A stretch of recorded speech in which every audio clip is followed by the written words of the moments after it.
Hello everybody, welcome back to the channel, and welcome back to our weekly Dr. Stone discussion series, and today we're talking about episode 21, Spartan Crafts Club. Before we get into things though, I do want to give a big thank you to my boy @SteelRamJack for sharing last week's video over on Twitter, and if you would like to have your name shouted out in next week's Dr. Stone video, then be sure to share this video around on the internet, and then tag me @JoJo Talks Too Much over on Twitter, and I will be sure to shout your name out in next week's video.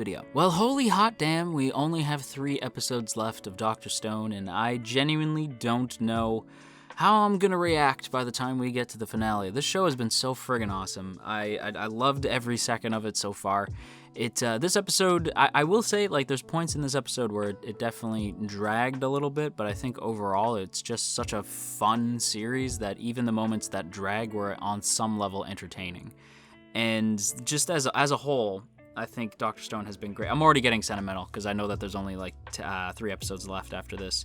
And admittedly, the next 3 episodes, they do look really fun. At the very least, like, even if like the next 3 episodes are just them in the cave spelunking, I'd be pretty content with that, just because I think that dynamic, those 3 specifically, Senku, Chrome, and Magma of all people, that's going to be really interesting to see on screen. Those three have evolved into very different characters. Even Magma, I would argue, has you've seen him like be a part of the Kingdom of Science without like officially becoming like a proper member of the Kingdom of Science. But he's been there for all these big moments lately, and while he hasn't really gotten any like talking lines, he hasn't had any actual dialogue quite yet. He has like been there doing his part, and I'm actually curious to see if maybe they can turn Magma into a character, since, as you guys may remember, I was not particularly fond of Magma at the beginning. I actually didn't like that character very much at all. So I genuinely didn't even feel as though he was a character. He was just a roadblock. So the fact that they're gonna now try to actually give him some depth and make him a character that can stand with the rest of the cast, that has me really intrigued. I'm really excited for that. However, we can't look too far into the future because, hey, I don't know what the hell's gonna happen. I'm not a manga reader, right? So I have no clue. What I do know is that this episode is the Kingdom of Science learning to utilize the power of energy. This is the end of manpower and the beginning of energy-powered things in general for the Kingdom of Science and for Ishigami Village as a whole. We see the entire group, not just the Kingdom of Science, but all of Ishigami Village, finally being able to go back to focusing on their own crafts. So, as an example, we have the fighters and the guardians. Those people get to go back to training, especially since we still have the war with Tsukasa's empire coming up down the line.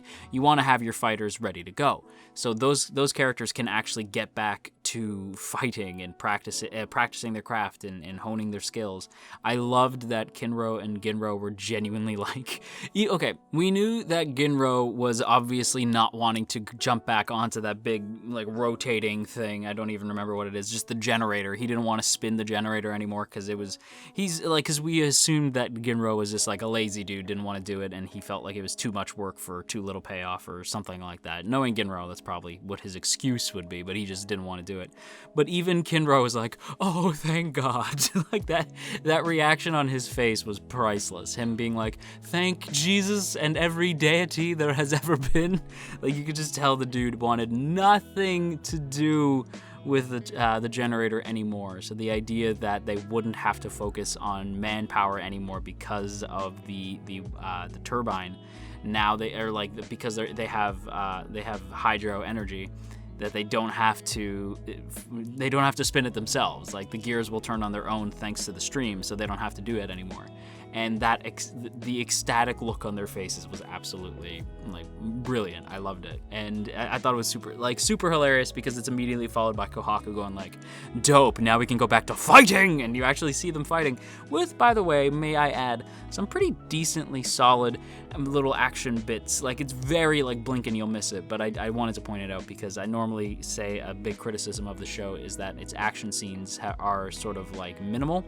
And people have been like, well, the show's not really about action. And I will give you that. The show is not meant to be action fodder. However, saying that, like, just because it's not meant to be action means that it doesn't have to focus as heavily on that, I understand. But when you have action scenes, you should have some level of decent animation. And here, for this little blink and you'll miss it training scene, they actually had some decent little fight choreography there.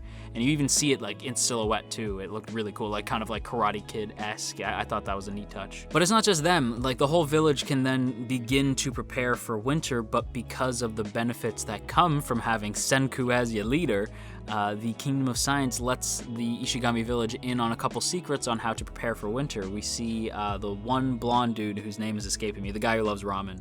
He watches them sort of preserve meat in containers, and Gen is attempting to explain it a little bit, and they're just sort of baffled by the idea that they'll actually get to have meat during the winter and all that. And like, just the whole, I love that because it just further shows off how these little advancements in science make Ishigami Village better, and really like I would argue again that this is one of the better, like to focus on the show overall instead of just this week's episode. That's one of the things Dr. Stone has always done really well, is to show you just how lucky you are to have these advancements in science, and how Ishigami Village transforms over the course of a year into like actually being somewhere where I could see people like being like, I would hang out in Ishigami. Like if you had asked me to go for like a few weeks, I would go to Ishigami Village. Hell yeah. They have a decent enough, like their advancements in science are decent enough where like, yeah, I'd consider it. I'd go for like a couple weeks or something, then come back to the real world. Why not?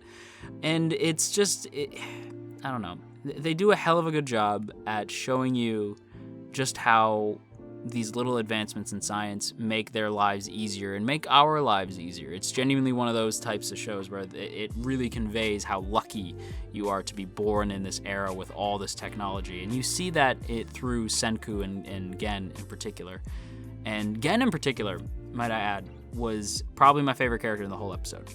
Gen is normally my favorite. It's between Gen and Chrome for Best Boy for me, although once my boy Taiju returns, Taiju's stealing Best Boy. But for right now, it's between Chrome and Gen. And for my money in this episode, Gen was my favorite. I may have even made Gen the thumbnail because this episode really... By the way, Gen and Senku have the best winter outfits, if you ask me. But Gen asked the questions that I would ask, like, hey, how old is everybody? And none of them really keep track except for Senku. And Gen can't remember how many days have passed, so he has no clue how old he is at this point, which genuinely you could tell makes him a little bit unsettled. And yeah, that would be unsettling to not recall how old you are, which is kind of sad. But I love that he clings to these little things of his past life and how humanity once was. And like modern, well, I don't want to say modern day because they're in the future, but in the past that is our present. Dr. Stone in time is a little odd, but the way that Senku, like when Senku lights the tree, and I immediately knew that it was going to be a Christmas tree just because like it was snowing, the way that they lit up the tree. Why else would Senku put lights in the tree? So when Gen realizes, oh my God, it's Christmas, I had that heartwarming like, oh, like that's really sweet. It was just this very happy, genuine moment from Gen. And we also straight up see Santa Claus. And when I saw him, I started laughing because I'm like, where the high hell have you been? If Santa exists in Dr. Stone, where has he been? I know it wasn't meant to be taken like that Santa was literally riding his sleigh over the land of Dr. Stone. But I mean, like, if it were literal...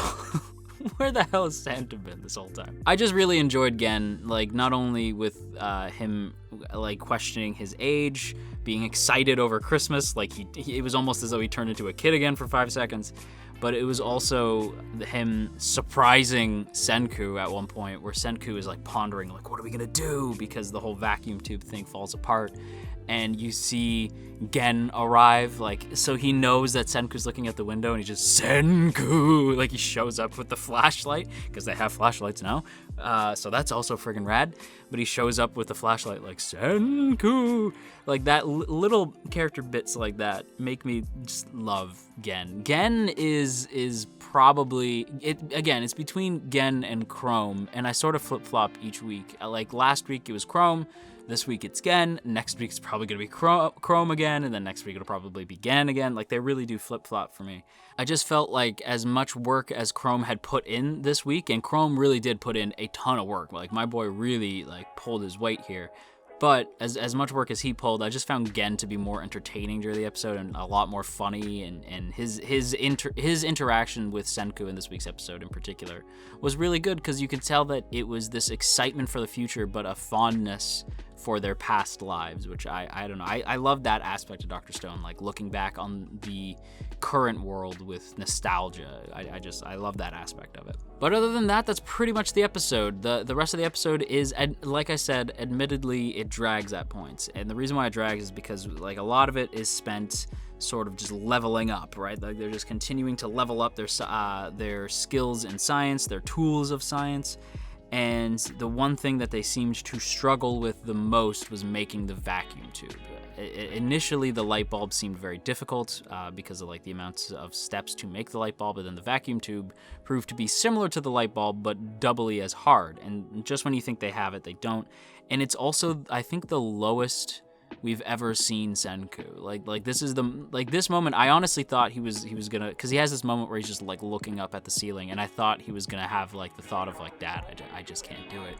Like, I thought he was gonna try to, like, soul search and, like, tell, like, because you know that now that he knows that his dad is, like, named, like the village is named Ishigami Village, like, he set this all up for Senku, he must feel some sense of responsibility more so than he did prior. The fact that his dad, that Byakuya, went through all this work just to get Senku here, and Senku, you know, on some level is feeling that pressure because now he can't do what he wanted to do.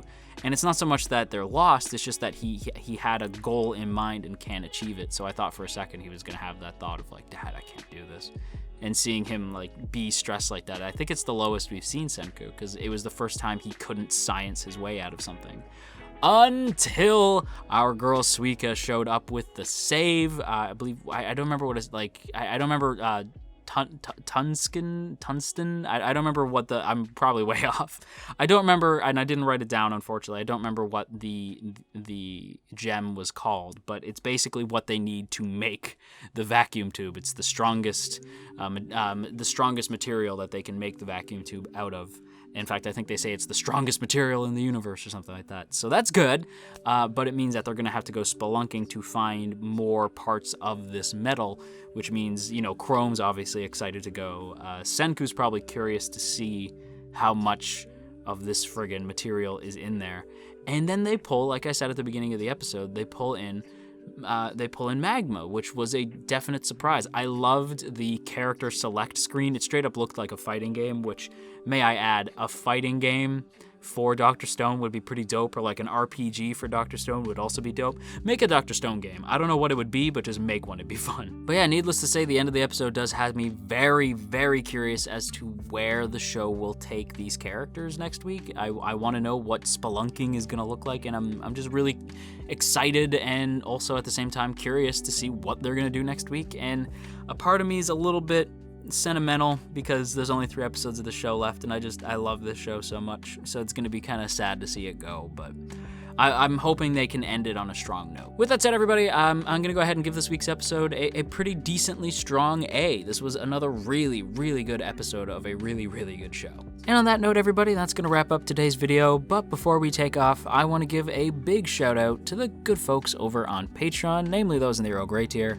Calvin Atkinson, Crowbar of Irony, Dominic, Urza, Ginkotaku, No For Nothing, Maria Teresa, Mirth Mouser, Omner Garamond, Cell, Shadow Creative, Sipco Games, Somastan, Steven, Tristan, Verdon, and Westbourne Eastbred. A huge thank you to those of you who support the channel over on Patreon, and if you too would like to join the T Squadron, then be sure to check out that first link in the description to check out our Patreon page, see all the cool rewards you can get over there, as well as access to our Patreon exclusive Discord. Thanks once again for checking out today's video, everybody. If you enjoyed it, then you've probably been on the internet long enough to know what to do already, so I ain't gonna tell you, but I will say that it is appreciated. And if you are feeling stressed out today, then you go have yourself a warm cup of tea, and I will talk to you all again real soon.